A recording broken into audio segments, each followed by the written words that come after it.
ತ್ರಿವರ್ಣ ಸ್ಪೆಷಲ್ಗೆ ಸ್ವಾಗತ. ನಾನು ಉಮರ್ ಫಾರೂಕ್. ಯಾವಾಗ ಪ್ರಿಯಾಂಕ್ ಖರ್ಗೆ ಅವರು RSS ಚಟುವಟಿಕೆಗಳಿಗೆ ಕಡಿವಾಣ ಹಾಕಬೇಕು ಅಂತ ಪತ್ರ ಬರೆದ್ರೋ ಅಲ್ಲಿಂದ RSS ಬಗ್ಗೆ ರಾಷ್ಟ್ರ ಮಟ್ಟದಲ್ಲಿ ದೊಡ್ಡ ಚರ್ಚೆ ಆಗ್ತಾ ಇದೆ. ಕೆಲವರು ಪ್ರಿಯಾಂಕ್ ಖರ್ಗೆ ಅವರು ಬರೆದಿರೋ ಪತ್ರವನ್ನು ಇಟ್ಕೊಂಡು ಕಾಂಗ್ರೆಸ್ನ ಸಚಿವರು RSS ಬ್ಯಾನ್ ಮಾಡೋದಕ್ಕೆ ಹೇಳ್ತಿದ್ದಾರೆ ಅಂತ ಅಪಪ್ರಚಾರ ಮಾಡ್ತಾ ಇದ್ದಾರೆ.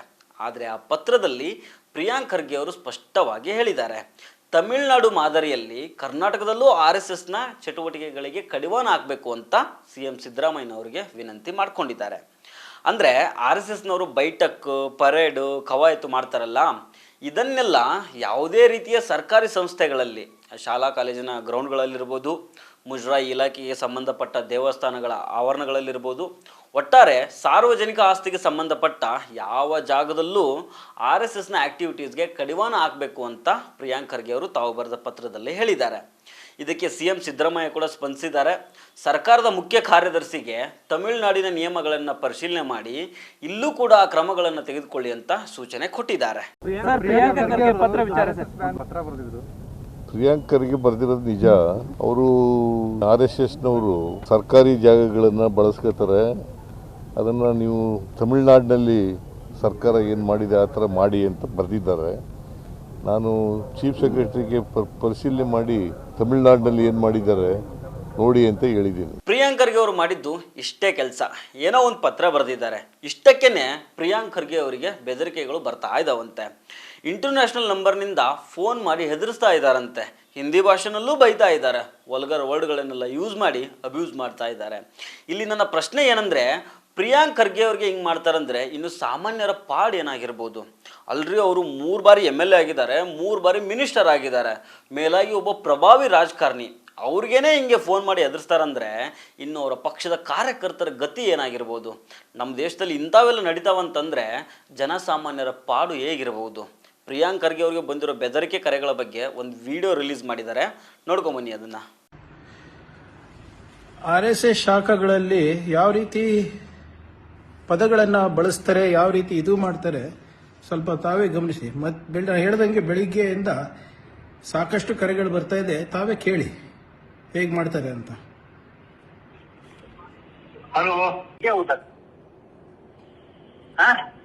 तू कौन है? तेरे जैसा औलाद निकला है ना इंडिया में. हाँ? क्या प्रॉब्लम क्या है तुम्हारा? हाँ? प्रॉब्लम क्या है तुम्हारा?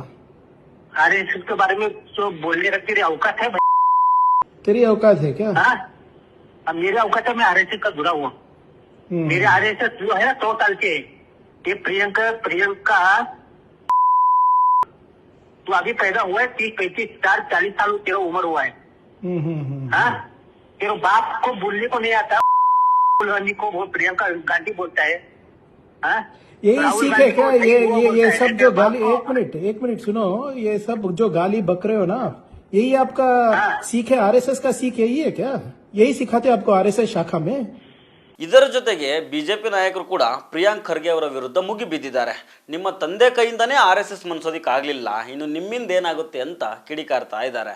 ಇನ್ನು ಕೆಲವರು ಪ್ರಿಯಾಂಕ್ ಖರ್ಗೆ ಅವರು ಓಲೈಕೆ ರಾಜಕಾರಣದ ಭಾಗವಾಗಿ RSS ಅನ್ನು ವಿರೋಧಿಸ್ತಾ ಇದ್ದಾರೆ, ಅವರ ತಂದೆ ಹೈಕಮಾಂಡ್ ಅಲ್ವಾ, ಸೊ ಆ ಧೈರ್ಯದ ಮೇಲೆ ಮಾತಾಡ್ತಾ ಇದ್ದಾರೆ ಅಂತ ಟೀಕೆ ಮಾಡ್ತಾ ಇದ್ದಾರೆ.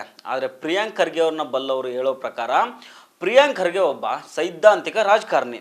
ಅವರು ಬುದ್ಧ, ಬಸವಣ್ಣ, ಅಂಬೇಡ್ಕರ್ ಹಾಕಿಕೊಟ್ಟ ಮಾರ್ಗದಲ್ಲಿ ನಡೀತಾ ಇರುವಂತಹ ರಾಜಕಾರಣಿ. ಈ ಮೊದಲು ಪ್ರಿಯಾಂಕ್ ಖರ್ಗೆ ಯೂತ್ ಕಾಂಗ್ರೆಸ್ನಲ್ಲಿ ಇದ್ದಾಗಲೂ RSS ಮತ್ತು ಸಂಘ ಪರಿವಾರದ ವಿರುದ್ಧ ಶಕ್ತಿ ಮೀರಿ ಹೋರಾಟ ಮಾಡಿದ್ದಾರೆ. ಕೋಮುವಾದದ ಪ್ರಯೋಗಶಾಲೆ ಆಗಿರೋ ಕರಾವಳಿಯಲ್ಲೂ ಕೋಮುವಾದದ ವಿರುದ್ಧ ಹೋರಾಟ ನಡೆಸಿದ್ದಾರೆ. 2013ರ ಅಸೆಂಬ್ಲಿ ಎಲೆಕ್ಷನ್ನಲ್ಲಿ ದಕ್ಷಿಣ ಕನ್ನಡ ಜಿಲ್ಲೆಯಲ್ಲಿ BJP 1 ಸೀಟನ್ನು ಮಾತ್ರ ಗೆದ್ದುಕೊಂಡಿತ್ತು. ಈ ಫಲಿತಾಂಶದಲ್ಲಿ ಪ್ರಿಯಾಂಕ್ ಖರ್ಗೆ ಅವರ ಕೊಡುಗೆಯೂ ಇತ್ತು ಅಂತ ಹೇಳಲಾಗುತ್ತೆ. ಆದರೆ ಇವತ್ತು ಒಂದು ವಿಪರ್ಯಾಸ ಹೇಗಿದೆ ನೋಡಿ. ಕೋಮುವಾದದ ವಿರುದ್ಧ ಪ್ರಿಯಾಂಕ್ ಖರ್ಗೆ ಅವರು ಗಟ್ಟಿಯಾಗಿ ಮಾತಾಡ್ತಾ ಇದ್ದಾರೆ. ನಿಮ್ಮ ಮಕ್ಕಳು ಹಿಂದುತ್ವದ ಬಲೆಯೊಳಗೆ ಬಿದ್ದು ನಾಶ ಆಗ್ತಾ ಇದ್ದಾರೆ ಅಂತ ಹಿಂದೂ ಸಮಾಜವನ್ನು ಎಚ್ಚರಿಸೋ ಕೆಲಸವನ್ನು ಮಾಡ್ತಾ ಇದ್ದಾರೆ. ಈ ಕಾರಣಕ್ಕೋಸ್ಕರ ಪ್ರಿಯಾಂಕ್ ಖರ್ಗೆ ಅವರನ್ನ ತೇಜೋವಧೆ ಮಾಡಲಾಗ್ತಾ ಇದೆ. ದಲಿತ ಸಮುದಾಯದಿಂದ ಬಂದು ನೊಂದು ನೋವುಂಡು ಉತ್ತುಂಗಕ್ಕೆ ಏರಿರೋ ಖರ್ಗೆ ಕುಟುಂಬವನ್ನು ಮನಸ್ಸಿಗೆ ಬಂದಂಗೆ ಬೈತಾ ಇದ್ದಾರೆ. ಆದ್ರೂ ಈ ಸಂದರ್ಭದಲ್ಲಿ ಕಾಂಗ್ರೆಸ್ ಪಕ್ಷದ ಬಹುತೇಕ ಮಂದಿ ಖರ್ಗೆ ಅವರ ಬೆನ್ನಿಗೆ ನಿಲ್ತಾ ಇಲ್ಲ. ಪ್ರಿಯಾಂಕ್ ಖರ್ಗೆ ಅವರು ಹೇಳಿದ್ದು ಸರಿ ಇದೆ, RSSಗೆ ಕಡಿವಾಣ ಹಾಕಬೇಕು ಅಂತ ಹೇಳ್ತಾ ಇಲ್ಲ. ಮಿನಿಸ್ಟ್ರುಗಳು MLAಗಳನ್ನು ಬಿಟ್ಬಿಡಿ, ಕನಿಷ್ಠ ಕಾಂಗ್ರೆಸ್ ಪಕ್ಷದ ಪದಾಧಿಕಾರಿಗಳು ಕೂಡ ಪ್ರಿಯಾಂಕ್ ಖರ್ಗೆ ಅವರ ಬೆನ್ನಿಗೆ ನಿಲ್ತಾ ಇಲ್ಲ. ದೊಡ್ಡ ಬಹುಮತ ಇದೆ. ಹೀಗಾಗಿ ಹಾಯಾಗಿ ಕಾಲ ಕಳೀತಾ ಇದ್ದಾರೆ. ಸೊ ಫ್ರೆಂಡ್ಸ್, ಇದು ಇವತ್ತಿನ ತ್ರಿವರ್ಣ ಸ್ಪೆಷಲ್. ಮತ್ತೆ ಭೇಟಿ ಆಗ್ತಿರೋಣ. ನಮಸ್ಕಾರ.